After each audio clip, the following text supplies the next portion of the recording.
মূল তোলা হচ্ছে এখানে। আর আপনারা অনেকেই বলেন যে শিমুলের মূল কিভাবে চাষ করা হয় আর কিভাবে এটা উত্তোলন করা হয়। আজকে আমরা এই মুহূর্তে যে জায়গায় আছি এইখানে একটা জমিতে শিমুলের মূল তোলা হচ্ছে। এই যে শাবলগুলো দেখছেন, এই শাবলগুলো দিয়েই মাটিতে চারি দিয়ে তোলা হয়।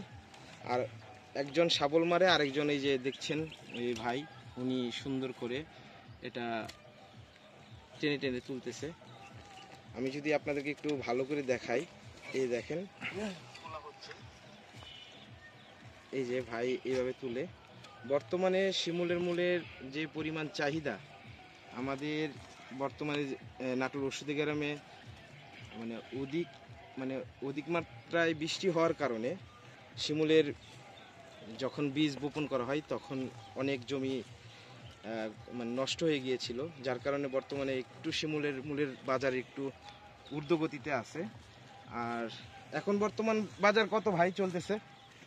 120 টাকা। 120 টাকা, মানে মোটামুটি কেজি 120 টাকা। তাহলে মন আসে হচ্ছে 40 কেজি এক মন। সে জায়গায় এটা ধরে হচ্ছে 4000 আর 4800, মানে প্রায় 5000-এর মতো এখন এক মন শিমুলের মূলের দাম। আর কাঁচা আর এটা শুকনা অবস্থায় এটা যখন বিস্কিট আকারে এটা শুট করা হবে তখন এটার দাম আরো বেশি হয়ে যায়, কারণ 4 মনে হয় এক মন শুকনো মাল। আবার অনেকের মালের উপরে গ্রোথের উপরে ডিপেন্ড করে, তাই না? মালের গ্রোথের উপর ডিপেন্ড করে যে মালের কোয়ালিটি কেমন, এর উপরে ডিপেন্ড করে।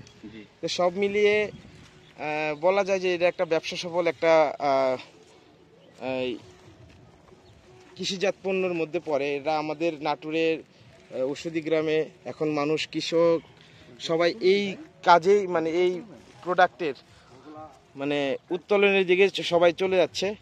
আর এই ব্যবসাটা সফল এই কারণে, এই ব্যবসা করে এখানে প্রায়